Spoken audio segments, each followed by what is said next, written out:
Hello friends, today I'm going to show you how you can delete blank rows from an Excel sheet.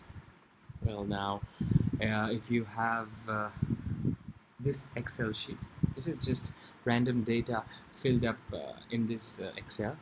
So if you have this kind of a sheet and you want to delete the blank rows, you can go the easy way by just clicking on each empty row, right click and delete. And then again select the blank rows which you don't need and delete.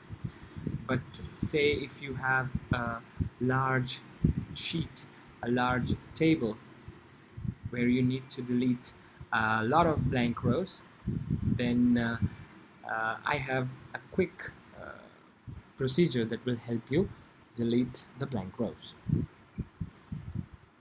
So here's how we do it. You need to select the entire table, in this case from cell A1 to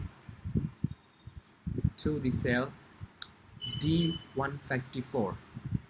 Okay, so I'll show you how you can select the cells.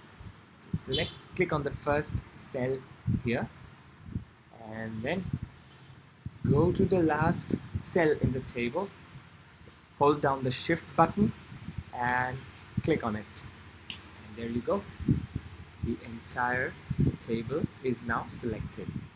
What you have to do then is you need to hit the command go to. So the shortcut is you press the F5 on your keyboard and there it is, the go to button, and then click on special and click on the blanks button here.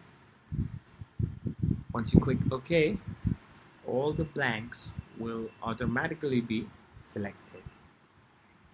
Okay, now what you can do is you can click on delete here, click on delete cells, and then you can click on shift cells up in this delete menu that opens, and when you click OK, there you have it, all the blank rows have been deleted from this table.